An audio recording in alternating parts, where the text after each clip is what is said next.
नमस्कार दोस्तों, आपका जीके राइसिंग यूट्यूब चैनल पर हार्दिक स्वागत है।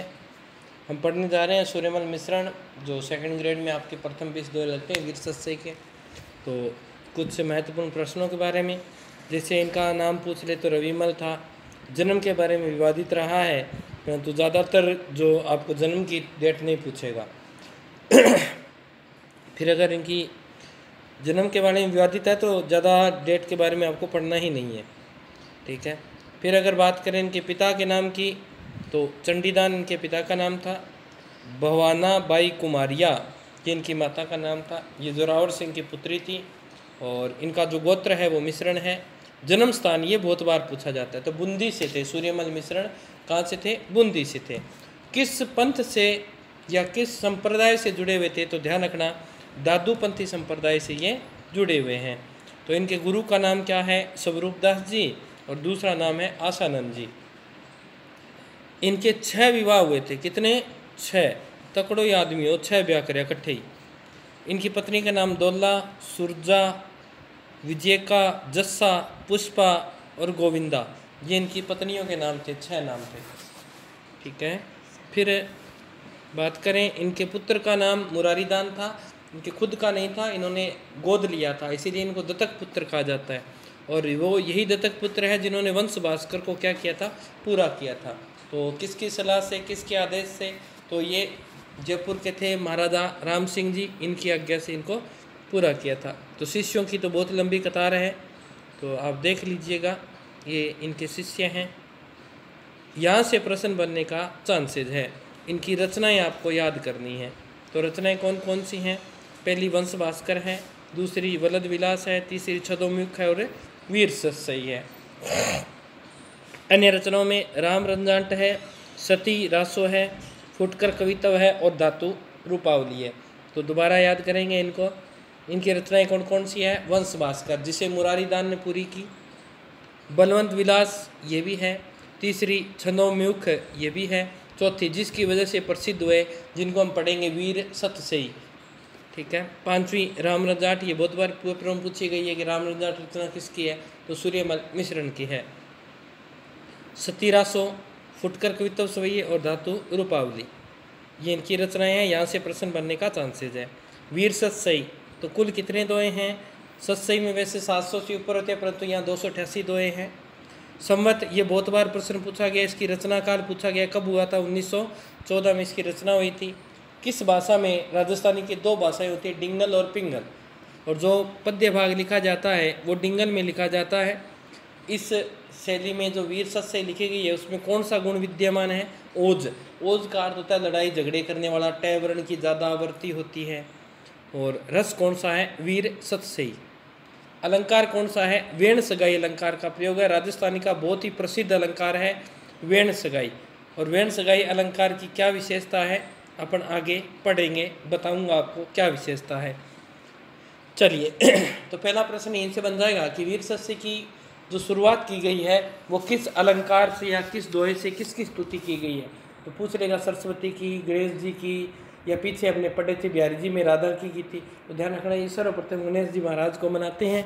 और क्या है दोहा देख लेते हैं कि लाज पे सिर लाऊं, पे सिर लाज हूँ, सदा का उदास, गण हूँ गाऊँ, तुझ पे गुण पाऊँ वीर प्रकाश। ये मंगलाचार करें, श्री गणेश भगवान की वंदना करते हैं और कहते हैं कि हे गण है गाऊँ तुझ पे गुण, कि हे गणपति महाराज, लाऊं पे सिर लाज हूँ, मैं लज्जा से अपना सिर आपको झुकाता हूँ, सदा का उदास, क्योंकि मैं तो आपका दास हूँ, सदा ही आपका दास रहा हूँ। मैं लज्जा से, शर्म से, अपनी श्रद्धा से आपके प्रति सर झुका रहा हूँ, क्योंकि मैं आपका दास हूँ। आगे कह रहा है, गण हूँ गाऊँ तुझ पे गुण, कि मैं आपका गण, गण में स्वेता होता है सेवक। क्या होता है? सेवक होता है। इस गण का अर्थ क्या है? मैं आपका सेवक होकर गाऊँ तुझ गुणगान, और मैं आपका गुणगान करता हूँ। मैं आपका सेवक होकर आपका गुणगान करता हूँ। पाऊँ वीर प्रकाश, जिससे मुझे वीर रस का प्रकाश क्या हो? प्राप्त हो। पाऊँ मिस पाऊँ, वीर मिस वीर, और प्रकाश का प्रकाश, कि मैं आपका गुणगान कर रहा हूँ और मैं आपका दास होकर गुणगान कर रहा हूँ और मैं वीर रस का प्रकाश पाना चाहता हूँ। चलिए नेक्स्ट 2 नंबर दोहा आपके सामने है।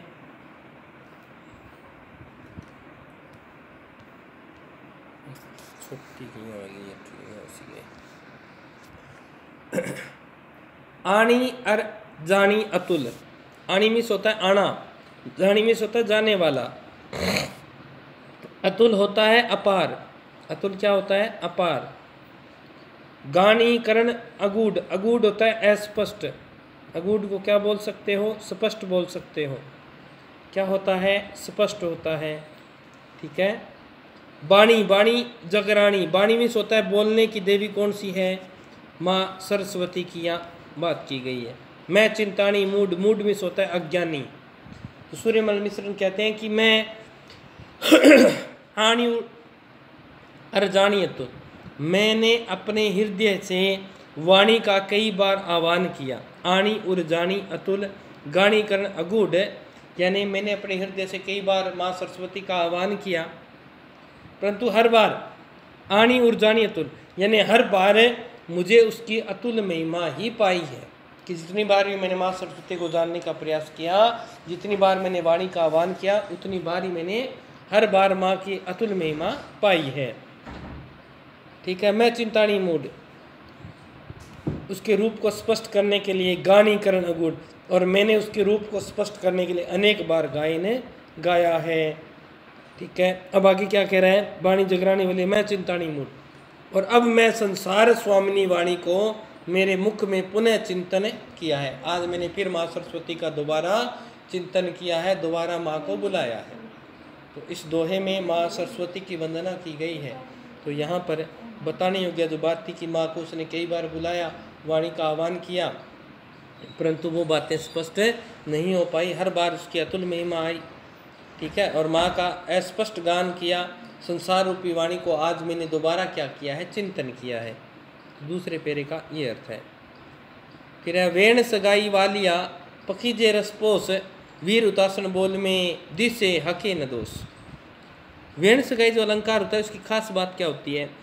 उसका प्रथम अक्षर, अक्षर जहाँ से स्टार्ट होता है और जिस लाइन दोहा है उसका प्रथम अक्षर आपस में मिलते हैं, यानी ध्वनियाँ मिलती हैं। जैसे प मिल रहा है ना, ये देखो ये मिल रहा, यहाँ द मिल रहा है, ये देखो ये मिल रहा, यहाँ वीर में ये ब है, यहाँ भी ब है, ये देखो। तो ध्यान रखना है इस चीज़ का कि वहाँ पर ब मिलता है। और यहाँ से प्रश्न पूछा गया है इस वालिया शब्द से कि इस वालिया शब्द का क्या अर्थ है। तो ध्यान रखना है बेटा, ये वालिया शब्द का अर्थ है लाना।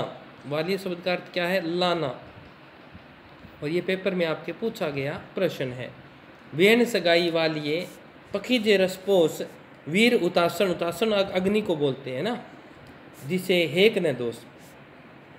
तो कह रहे हैं कि मैं राजस्थानी भाषा का प्रसिद्ध अलंकार वेण सगाई, ये देखो ठीक है, वेण सगाई का प्रयोग करने से काव्य रस की पुष्टि होती है। पखीजे रसपोस, कि अगर राजस्थानी का वेण सगाई रस जो है उसका अगर अलंकार का प्रयोग करते हैं तो जो रस है उसमें काव्य में रस की क्या हो जाती है? पुष्टि हो जाती है, अर्थात रस दिखाई देने लगता है।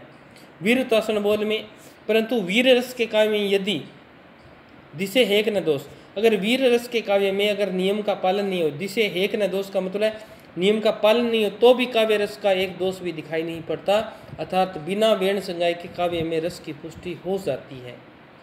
समझ में आया? तो यहाँ अलंकार जो है वेण सगाई का ही ज़्यादा प्रयोग किया गया है।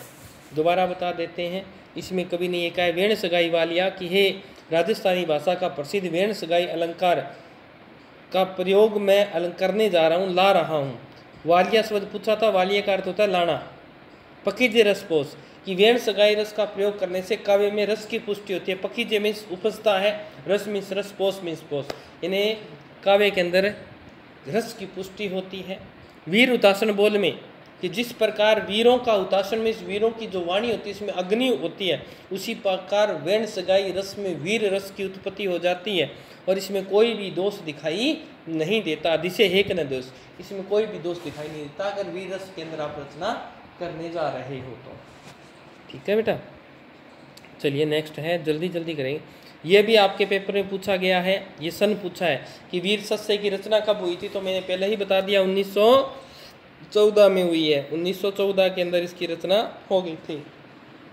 विक्रम वर्षा बीतियो, कि विक्रम वर्ष बीत चुका है। ठीक है, रचना काल की बात बता रहे हैं। गण मीन्स गिनना है, चौचद 19 यानी 1914। ध्यान रखना 1419 मत कर देना, ऑप्शन में 1419 देगा। इसका अर्थ है कि वीर सस्य की रचना कब हुई, तो 1914 में हुई है। विक्रम वर्ष बीत चुका है, विक्रमी संवत 1914 में हुई। किस दिन हुई? विषहर। विष मीन्स होता है विष को, विष मीन्स होता है नाग। विष कौन धारण करता है? नाग होता है, वो क्या करता है? विष को धारण करता है। तिथि मीन्स तिथि हो जाएगी, गुरु मीन्स गुरुवार हो जाएगा, जेठ मीन्स ज्येष्ठ की, बदी मीन्स होता है कृष्ण पक्ष, यानी कृष्ण पक्ष की नाग पंचमी, जेठ माह की नाग पंचमी वार गुरुवार को समय पलटी सी, समय ने पलटा खाया और इसी दिन वीर सस्य का निर्माण क्या हुआ? प्रारंभ हुआ। तो ये ध्यान रखना है इस चीज़ को। विष हर का अर्थ होता है नाग। विष को कौन हरता है? नाग। नाग का अर्थ हो गया नाग।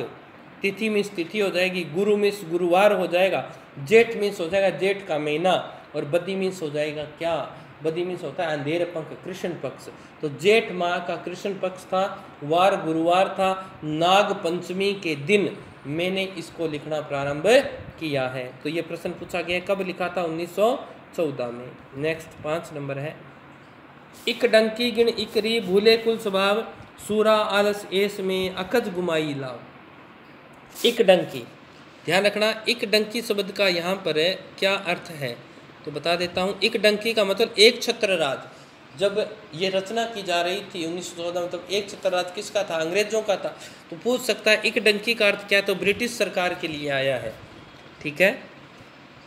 कुल भय स्वभाव, सूरा, सूरा मीन्स होते हैं सूरवीर, सूरा मीन्स क्या होते हैं? सूरवीर होते हैं।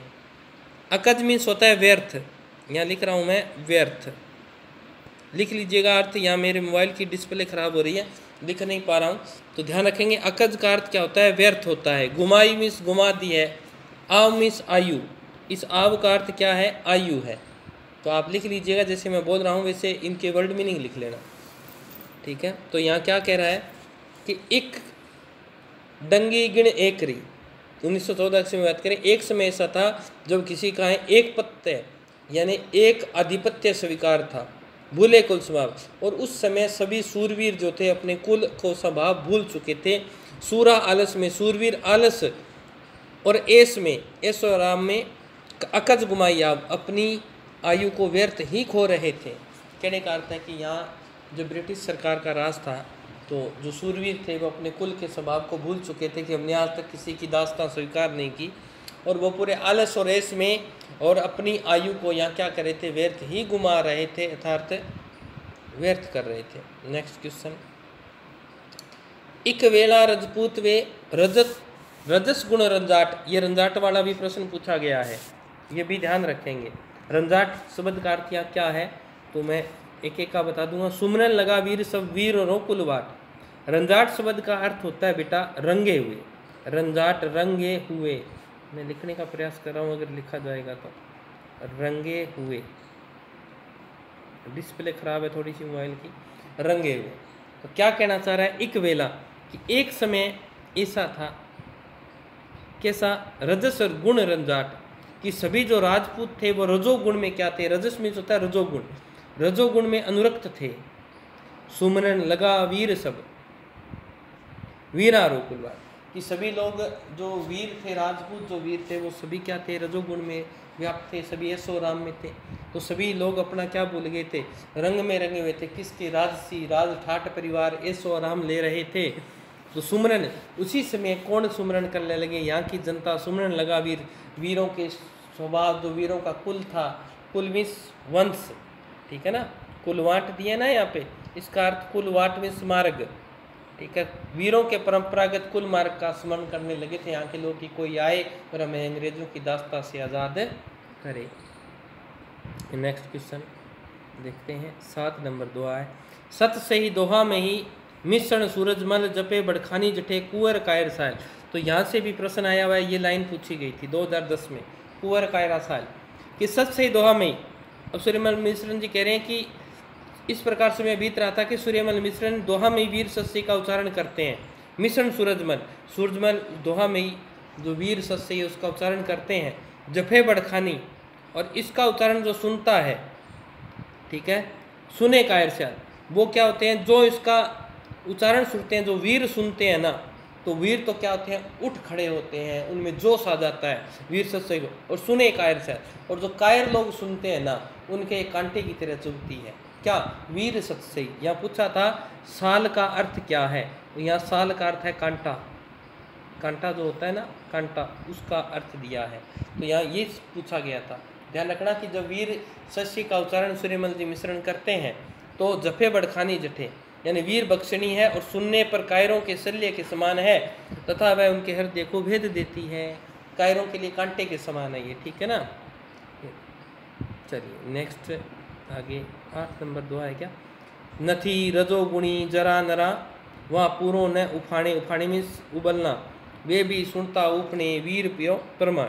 कवि वीर ससी रस का वर्णन कर रहे हैं कि जैसे नथी मीन्स नहीं, रजोगुणी जरा, जिन गुण पुरुषों में रजोगुण नहीं है वह पूरो न उफान, और जिनमें कोई उफान भी नहीं है, कोई उबाल भी नहीं है, अगर वे सुनता उपने, अगर वो वीर सस्य का वर्णन सुन ले तो उनके रगों में क्या जाता है, उफान आ जाता है, पूरो वीर प्रमाण, और वो पूरा वीर रस का क्या देते हैं, प्रमाण देते हैं।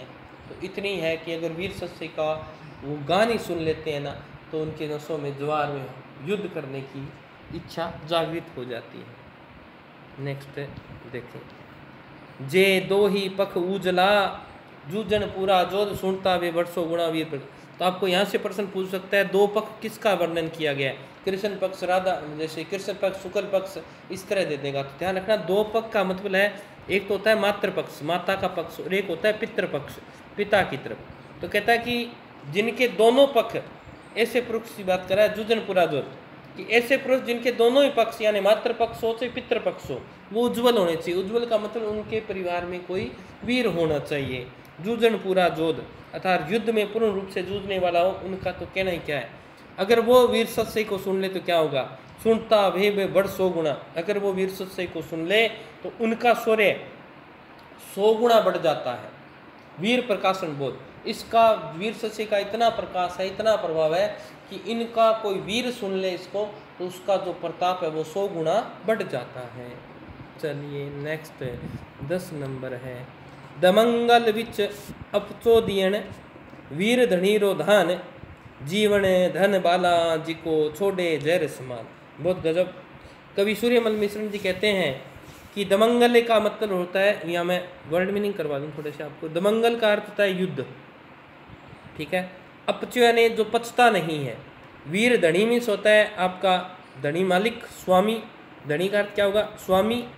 जीवन धन बाला, बाला मीन्स क्या होता है, बाला, बाला प्रिय है ना, प्रिय जो आपको अच्छा लगता है। जिका जैरो छोड़े जैर समान, तो क्या कहना चाहते हैं कवि के सूरवीर दमंगल विच अपनो दियन वीर धनी रो धान, कि जो सूरवीर होते हैं युद्ध के बिना स्वामी का धन नहीं पचा सकते। धान जो होता है ना, स्वामी का जो अनाज खा लेते हैं वो युद्ध के बिना नहीं पचता। पहली लाइन में ये कहा जीवन धन बाला, और जो बिना जो जीवन में जीवन धन के जीवन में जिनके लिए कौन है धन, बाला, बाला मीन्स प्रिया यानी जिनकी पत्नी धन है, ठीक है। जीवन में जिसको अपना जीवन प्रिय है, अपनी पत्नी प्रिय है, जिक्का छोड़े जहर समान, उनके लिए तो अन्न को जहर के समान छोड़कर समझकर छोड़ देना चाहिए। कहने का भाव यह है कि दोबारा समझा देता हूँ, दमंगल विच अपचो दियो, कि सूरवीर जो होते हैं बड़ी धनीरो धान, कि सूरवीर युद्ध के बिना स्वामी का धन नहीं पचा सकते। जैसे वो पेमेंट देता है, अनाज देता है, उसको युद्ध के बिना नहीं पचाया जा सकता। आगे कह रहा है जीवन धन बाला, अतः जिन्हें जीवन और स्त्री प्रिय है, यानी जिनको नारी और अपना जीवन प्रिय है, छोड़े जहर समान, उन्हें क्या करना चाहिए, उन्हें उस अन्न को जो वो मालिक से लेते हैं जहर के समान समझकर छोड़ देना चाहिए। तो ये 10 दोहे थे। नेक्स्ट आगे वाली क्लास में हम पढ़ेंगे 10 दोहों को। आज के लिए इतना ही, मिलते हैं नेक्स्ट वीडियो में। तब तक स्वस्थ रहें, मस्त रहें। जय राजस्थान, जय भारत, और वीडियो को ज़्यादा से ज़्यादा शेयर करें। धन्यवाद।